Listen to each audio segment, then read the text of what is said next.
다니엘 2장 1절로 13절까지 말씀 우리 찾으셨으면 한 목소리로 같이 읽겠습니다. 느부갓네살이 다스린 지 2년이 되는 해에 느부갓네살이 꿈을 꾸고 그로 말미암아 마음이 번민하여 잠을 이루지 못한지라 왕이 그의 꿈을 자기에게 알려주도록 박수와 술객과 점쟁이와 갈대아 술사를 부르라 말하매 그들이 들어가서 왕의 앞에 선지라. 왕이 그들에게 이르되 내가 꿈을 꾸고 그 꿈을 알고자 하여 마음이 번민하도다 하니 갈대아 술사들이 아람말로 왕에게 말하되 왕이여 만수무강하옵소서. 왕께서 그 꿈을 종들에게 이르시면 우리가 해석하여 드리겠나이다 하는지라. 왕이 갈대아인들에게 대답하여 이르되 내가 명령을 내렸나니 너희가 만일 꿈과 그 해석을 내게 알게 하지 아니하면 너희 몸을 쪼갤 것이며 너희의 집을 거름더미로 만들 것이요 너희가 만일 꿈과 그 해석을 보이면 너희가 상과 큰 영광을 내게서 얻으리라. 그런즉 꿈과 그 해석을 내게 보이라 하니 그들이 다시 대답하여 이르되 원하건대 왕은 꿈을 종들에게 이르소서. 그리하시면 우리가 해석하여 드리겠나이다 하니 왕이 대답하여 이르되 내가 분명히 아노라. 너희가 나의 명령이 내렸음을 보았으므로 시간을 지연하려 함이로다. 너희가 만일 이 꿈을 내게 알게 하지 아니하면 너희를 처치할 법이 오직 하나이니 이는 너희가 거짓말과 망령된 말을 내 앞에서 꾸며 말하여 때가 변하기를 기다리려 함이라. 이제 그 꿈을 내게 알게 하라. 그리하면 너희가 그 해석도 보일 줄을 내가 알리라 하더라. 갈대아인들이 왕 앞에 대답하여 이르되 세상에는 왕의 그 일을 보일 자가 한 사람도 없으므로 어떤 크고 권력 있는 왕이라도 이런 것으로 박수에게나 술객에게나 갈대아인들에게 물은 자가 없었나이다. 왕께서 물으신 것은 어려운 일이라. 육체와 함께 살지 아니하는 신들 외에는 왕 앞에 그것을 보일 자가 없나이다 한지라. 왕이 이로 말미암아 진노하고 통분하여 바벨론의 모든 지혜자들을 다 죽이라 명령하니라. 왕의 명령이 내림에 지혜자들은 죽게 되었고 다니엘과 그의 친구들도 죽이려고 찾았더라. 아멘. 살아계신 하나님 말씀입니다. 오늘 다니엘 2장 1절로 13절 말씀을 가지고 사람이 할 수 없는 일이라는 제목으로 하나님 말씀을 전하려고 합니다. 집사님 꿈 꾸세요? 꿈을 많이 꿔요? 자주 꿔요? 어쩌다 꿔요? 꿈을 많이 꾸는 사람들이 있고요. 그 꿈에 자연적인 꿈이 있고 그리고 사실은 실제로 우리가 계시의 꿈이 있습니다. 그러니까 자연적인 꿈은 뭐 자기 어렸을 적이나 또는 소원하고 자기 마음속에 품고 있던 것들이 꿈으로 나타난다 이런 얘기를 하지만 여러분 자면서 꿈을 꾸는 꿈을 무시하지 말고요. 또 얽매이지도 말라고 우리가 이야기를 하는데 우리 그런 얘기 하잖아요. 다 개꿈이야 뭐 이렇게 얘기하기도 하고요. 그런데 사실은 그것도 아니고요. 또 한편으로는 이게 다 하나님 뜻이 있는 거야 라는 것도 다 틀린 말도 아니고 맞는 말도 아닙니다. 그러니까 반복해서 꾸는 꿈은 무시하면 안 되고요. 계속해서 반복해서 어떤 꿈을 꿀 때 그리고 꿈자리가 어떠하다 우리 그런 얘기도 하잖아요. 근데 혹시 꿈을 꾼 것이 자꾸 마음에 걸리거나 할 때 하나님께 묻는 훈련이 우리에게 필요합니다. 꿈은 내가 마음대로 조절해서 꿀 수 있는 게 아니잖아요. 사실은 실제로 꿈을 꾸다가 우리는 어렸을 때도 그렇고 그런 얘기 많이 해요. 꿈을 꾸다가 그 뭘 맛있는 걸 먹다가 깼어 뭐 이러면서 다시 뭐 자서 뭐 그걸 먹어야 된다는 둥. 또 누가 꿈을 꾸다가 깨워갖고서는 일어나는데 너무 좋은 일이 있었는데 뭐 이제 이런 얘기를 하는데 내가 조절해서 마음대로 꿀 수 있는 것이 아닌데 무의식 세계와 연결되어 있다고도 하고요. 그런데 어쨌든 제일 중요한 건 말씀드렸듯이 반복해서 꾸는 꿈을 무시하지 않고 꿈이 내 마음에 자꾸 걸릴 때 하나님께 묻거나 엎드려 기도하는 기회로 삼을 필요가 우리에게 꼭 있습니다. 그러니까 너무 무시하는 삶도 안 되지만 중요한 건 세상의 사실은 모든 것이 하나님의 계시로 보는 것이 틀리지 않아요. 신문을 한번 봐도 뉴스를 들으면서도 또 어느 날 갑자기 뜻하지 않은 우연히 어떤 책을 읽다가 라든가 하는 그런 모든 일들 가운데서 하나님의 뜻을 발견하는 사람들이 있습니다. 영적으로 민감한 사람들이. 그러니까 오늘 어떤 글을 한 줄 보다가 참 마음에 감동이 되는 글을 읽었다라든가 우리 그런 일들이 있잖아요. 그런 일들이 있을 때마다 하나님께서 주시는 뜻이 무엇일까? 오늘 내게 이 신문을 읽으면서 이 뉴스를 보면서 하나님 나한테 원하시는 것이 무엇일까? 그렇게 깨어있는 마음으로 하나님 나라를 생각하면서 사는 삶이 우리에게 굉장히 필요합니다. 어떤 사람이 내게 와서 무슨 이야기를 하는데 그게 나를 마음에 상처를 주었다 하거나 또는 어떤 사람이 내게 와서 무슨 대화를 이렇게 하는 중에 마음에 감동을 했다거나 이런 모든 것들 가운데 오늘 하나님이 원하시는 건 무언가를 자꾸 묻는 훈련은 우리에게 굉장히 유익해요. 그러니까 장경동 목사님 우리 지난번에 전에 그 말에 관하여 이야기할 때 그 말씀 드렸잖아요.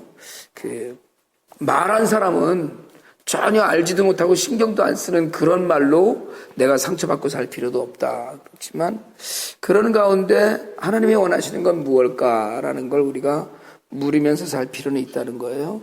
그런 안에서 오늘 꿈에 관한 이야기인데 우리가 꿈을 꾸면서는 어떻게 살아야 되는가. 바벨론의 느부갓네살이 지금 위에 있은 지 2년이다 이런 이야기 하는데 이 2년에 관하여서 여러 가지 이야기가 있습니다. 전체를 다 정복을 끝내고 2년이다 또는 그 다윗 지금 다니엘이나 이런 사람들을 잡아간 이후에 한 2년쯤 지난 이후다. 그러니까 다니엘이나 그 친구들도 이렇게 많이 높임을 받고 그럴 때 아니겠느냐 이제 이런 식의 얘기를 하는데요. 그런 무렵에 그러니까 많은 것을 잘 통치하고 아주 든든할 때에 쉽게 얘기하면 편안할 때예요.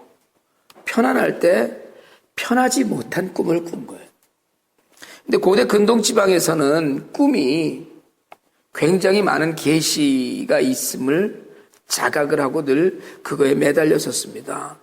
그러니까 자신의 꿈, 정말 자신의 삶의 꿈, 왕으로서의 꿈, 나라를 다스리고 했던 그런 사람으로서의 꿈을 인간적인 꿈을 꾸면서 세상을 살고 있는 때에 하나님의 뜻, 하나님의 이상이 그의 영혼에 와 닿은 거예요. 그러니까 정말 허망해질 그런 그 인생살이에 대해서 꿈을 갖고 하나님 뜻으로 정말 무엇인가를 마음에 와닿게 하는 그런 계기가 되었는데 꿈 때문에 밤에 잠을 이루지 못했다라는 건 사실은 좋은 꿈은 아니라는 거예요. 맨날 파티하고 즐거운 일이 있고 승승장구하고 이런 꿈이 아니고 우리 얘기대로 하면 뒤숭숭한 꿈을 꿨다는 거죠. 이게 내가 이런 꿈을 꾸어놓고서는 잠을 못 자고 근데 결국은 이게 한 번 꾸었던 꿈은 아닐 거라는 거예요.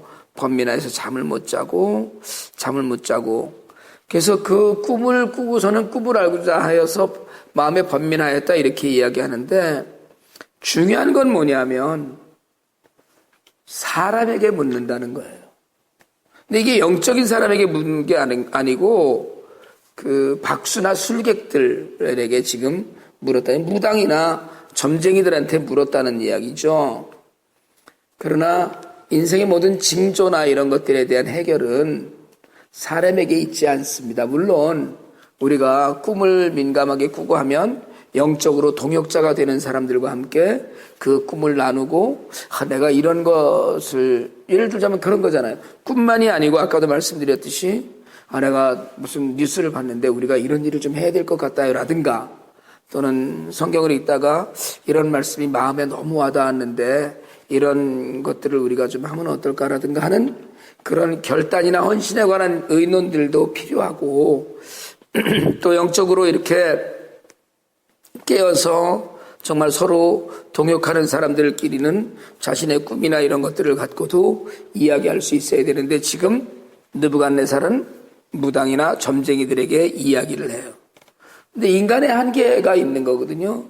오늘도 육체와 함께 거하지 아니하는 신들 외에는 결국은 뭐예요? 이 박수나 슬객들도 하나님의 존재를 믿고 있다는 거예요. 근데 너무 재밌는 건 박수나 술객이라고 하는 이 사람들, 무당이나 점쟁이들이 스스로 영매를 자처하는 거거든요. 그러니까 앞날을 예언하고 그리고 신들의 세계를 예언할 수 있어야 되는 것들이 무당이나 점쟁인데 안 된다는 거예요. 보일 자가 없나이다라고 하는 이야기는 결국 하나님은 계시고 하나님은 하실 수 있지만 우리는 못합니다 라는 이야기와 다름없는 이야기거든요. 결국 이 이야기 안에서 정말 하나님 한 분이 갖고 계신 그런 능력이나 은혜를 우리가 발견합니다. 여기에 그런데 이제 여기서 느부갓네살이 참 뭐라고 얘기해야 되나요? 포악하기 그지없는, 그러니까 다 잡아 죽이겠다는 거 내 꿈을 해석하지 못하면. 그런데 여기 지금 문제가 뭐냐면 무슨 꿈을 꾸었는지를 얘기 안 하는 거거든요. 이거 그 꿈까지 또 이야기 안 하는 거예요. 내가 꾼 꿈을. 그러니까 안 할 말로 내가 지금 뒷방에 가서 혼자서 뭘 하고 잠깐 나와서 내가 뭐 하고 왔는지 알아맞히라는 거거든요. 전혀 알 수 없는 일들을 알아맞히고 그걸 또 더군다나 해석까지 해라 이러니까 결국은 참 불신앙, 폭력 뭐 이런 거죠. 절대자가 갖고 있는 폭력성, 이런 것들을 오늘 우리가 봅니다.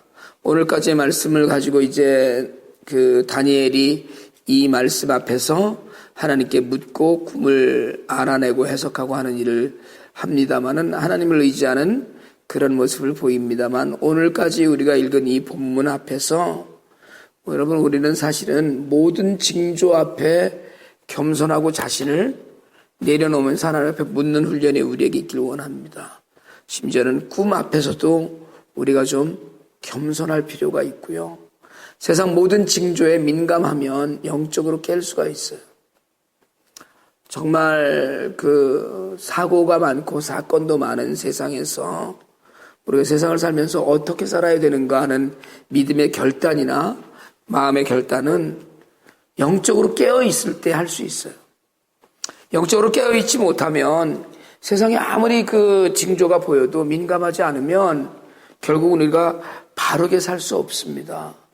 그리고 또 하나, 오늘 이 본문 가운데서 사람으로 알 수 없음을 늘 고백하면서 하나님께만 기대는 삶을 우리가 살 수 있기를 원합니다. 사람으로 알 수 없는 일들이 너무나 많아요. 내 모든 것, 심지어는 내 꿈까지도 지배하시는 하나님의 계심을 믿고 우리가 그 안에서 은혜를 발견하고 그리고 은혜를 누리고 살아야 합니다. 사실은 하나님 늘 우리와 함께 계시거든요. 그런데 우리가 자각하지 못해요. 늘 하나님 우리가 동행하시는데 우리가 그 손을 뿌리치고 살고 있을 뿐이에요. 그러나 우리가 잡기만 하면, 손만 내밀면 잡아주시고 그리고 정말 우리의 모든 것을 인도하시는 하나님, 그 하나님이 겸손하고 평안을 누리고 그리고 모든 것을 하나님께 맡기는 자에게, 하나님 한 번만 하실 수 있음을 고백하는 자에게 분명히 넘치는 은혜로 늘 인도하실 줄 믿습니다. 바른 인도는 하나님께 맡길 때 우리에게 일어나요. 우리를 인도해 주시고 바른 길로 가게 하시는 하나님의 은혜는 정말 내게 있는 이 모든 것들이 하나님의 뜻 가운데 하나님의 은혜로구나라는 것을 깨달으면서 그 앞에 가는 자들에게 하나님의 은혜는 차고 넘칩니다. 꿈뿐이 아니고 모든 것을 하나님께 맡기고 하나님께서만이 하실 수 있다는 믿음을 드리면서 우리의 모든 것을 지배하시고 우리의 모든 것을 인도하시는 그런 하나님의 은혜를 우리 모두가 누리게 되기를 원합니다.